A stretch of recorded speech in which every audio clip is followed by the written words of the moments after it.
यशोदा माँ बुलाई, क्या करूँगा, तुमने मिट्टी खाई? भगवान बोले नहीं माँ, हमने मिट्टी नहीं खाई।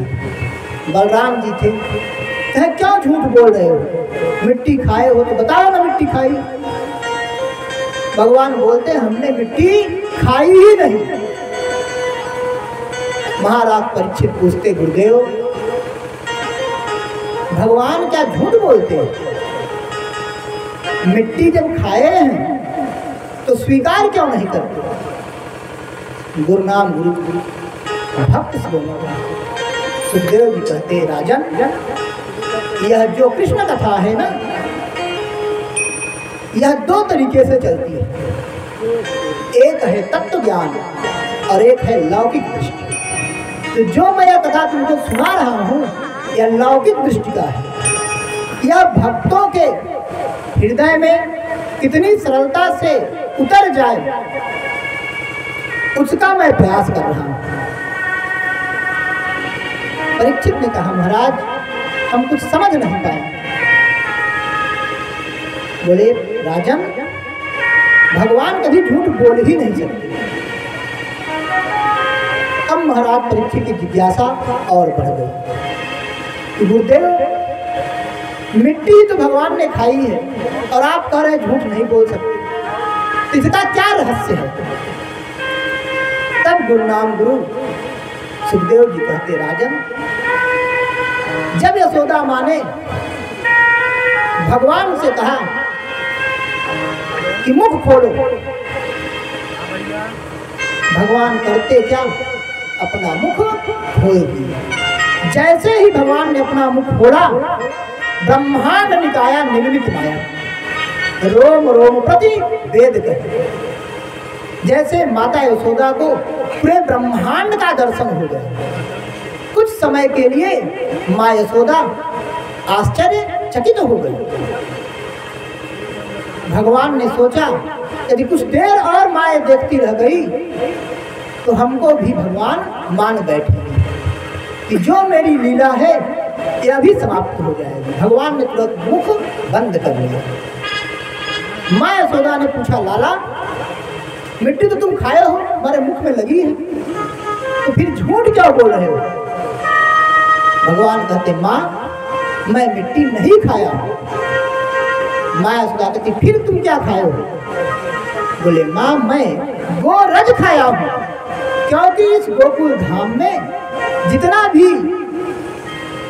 आपको क्षेत्र दिखाई पड़ता है, सारे क्षेत्र में माँ गौ का प्रक्षालन होता है पैरों का, और पूरी ब्रज की जो मिट्टी है यह माँ गौ के पैरों के नीचे चल के प्रक्षालित हो गई है, इसलिए मैंने मिट्टी नहीं खाई। हमने क्या खाया? गोरज खाया। अब परीक्षित बड़े प्रसन्न हुए।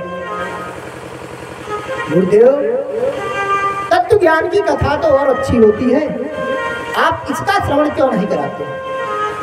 गुरु नाम गुरु भक्त शिरोमणि करुणा वर्णालय सुखदेव जी कहते, राजन तत्व ज्ञान सुनाने में कोई दिक्कत नहीं है, लेकिन एक समस्या यह है कि हर व्यक्ति इस तत्व ज्ञान को समझ नहीं पाएगा, क्योंकि भक्तों का मन ज्ञान से बढ़ के होता है। व्यक्ति के अंदर यह घमंड न हो कि ज्ञान से ही केवल भगवान को पाया जा सकता है। इसलिए इस कथा को जितनी सरलता से कहा जाए उतना उत्तम होगा, क्योंकि आने वाला जो युग है कलयुग, इसमें हर व्यक्ति केवल भक्ति से ही भगवान को प्राप्त कर सकता है, और भक्ति मन में तभी उत्पन्न होगी जब व्यक्ति किसी बात को सरलता से समझ पाएगा। बहुत महाराज जी वेद पुराण बाँच दें, लेकिन हमको कुछ समझ में ही नहीं आया कि हमको करना क्या चाहिए, तो फिर उस वेद के पाठ का कोई मतलब नहीं रह जाएगा। इसलिए जितना सरल हो सके उतनी सरलता से भगवान के लीलाओं का वर्णन करना चाहिए। भगवान तो एक बात और कहते हैं कि हमारी लीलाओं का कम से कम वर्णन किया जाए, हमारे भक्तों के लीलाओं का वर्णन अधिक से अधिक हो, क्योंकि भक्त की बात को तुरंत समझ जाता है। यदि क्लास में 2 बच्चे पढ़ते हो और शिक्षकगण किसी बात को पढ़ाते हैं, उसमें से कोई 2-3 ऐसे शिष्य होते हैं जो उस बात को जल्दी ग्रहण कर जाते हैं, क्योंकि सबकी जो क्षमता है वह अलग अलग है। कोई किसी बात को तुरंत समझ जाता है और किसी को कुछ टाइम लगता है, लेकिन यदि उसी बात को उसी के सहपाठी उसको बताते हैं तो तुरंत उस बात को समझ जाता है। इसलिए यदि भक्त को कोई बात बताएगा, उस भक्त को तुरंत समझ आ जाएगी। इसलिए अब आगे गुरुनाम सुखदेव जी भगवान के लीलाओं का वर्णन करते हैं। अब हुआ क्या, एक दिन गोपियों के घर में कन्हैया गए और माखन चोरी प्रारंभ कर ग्वाल वालों को इकट्ठा किया और बोला कि मित्रों, हम लोग दिनों रात गैयों को चराते हैं और जो गोरस होता है उसका पान मथुरा वाले करते हैं, तो आज से यह करते हैं कि गोरस को हम लोग ही उपयोग कर लेते हैं। जब गोरस बचेगा ही नहीं तो मथुरा जाएगा ही कैसे। भगवान ने अपनी मंडली इकट्ठा की और माखन चोरी लीला शुरू कर दी।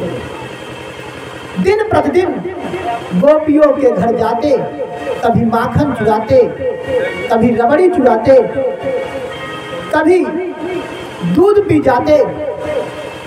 एक दिन तो ऐसा हुआ कि एक गोपी के घर गए, जैसे माखन चुराने की कोशिश की वैसे गोपी ने पकड़ लिया। बोली, लाला तुम चोरी करते हो? लाला ने कहा, नहीं, हम चोरी कहाँ कर रहे हैं, हम तो गोरस का पान कर रहे हैं। गोपी से रहा नहीं गया और हम लेके माँ के पास आ गई। यशोदा माँ से कहने लगी, माँ तुम्हारा लाला जो है ना बहुत चोर निकल गया है। दिन प्रतिदिन किसी ना किसी के घर कभी माखन की चोरी, कभी मिश्री की चोरी करता रहता है। लाला बोलते, भैया मैंने चोरी नहीं की है। माँ यशोदा भगवान की उतले पल में आके भगवान की इस बात को भी इनकार कर देती है, गोपी को डांटती है। मेरा लाला ऐसा क्यों करेगा बताओ, हमारे यहाँ किस चीज की कमी है? तुमसे कम गैया है कि तुमसे कम हमारे यहाँ गोरस होता है, क्यों मेरा लाला तुम्हारे घर जाएगा? गोपी जान गई कि माँ को समझाना संभव नहीं, ये मानेगी नहीं। अब कन्हैया को उस बात को लेके बड़ा गुस्सा आया कि चलो आज तुमने माँ से हमारी शिकायत की है, देखते हैं अगले दिन तुम कैसे गोरस पान करती हो। अगले दिन भगवान पहुँचे और उनकी जितनी गैया थी सबके बछड़े को खोल दिया। सब बछड़ों ने अपनी माँ के दूध का पान करके प्रसन्न हो रहे हैं। जैसे वो गोपी अगले दिन पात्र लेके गौ माँ को दूहने के लिए निकली तो देखे कि सभी के बछड़े छूटे हुए। अब दिमाग में उसके तुरंत आया कि और किसी का कार्य नहीं है, इस कनुआ का ही है, इसने ही ऐसा किया होगा, क्योंकि कल हमने उसकी शिकायत की थी। लेकिन बात फिर वही है कि हमने देखा तो है नहीं।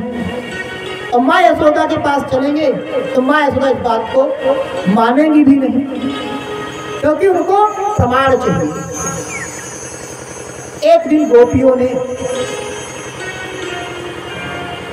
एक जाल बनाया कि दिन प्रतिदिन इस गोकुल में किसी न किसी के घर गोरस का चोरी होता है। तो ऐसा करते हैं, एक रात सब जाग के और यह देखते हैं कि कौन चोरी करता है। अब इधर भगवान ने अपनी मंडली तैयार की और एक गोपी के महल में जा घुसे। जैसे भगवान गोपी के महल में घुसे, उस दिन गोपी ने क्या किया, अपने दूध को अटा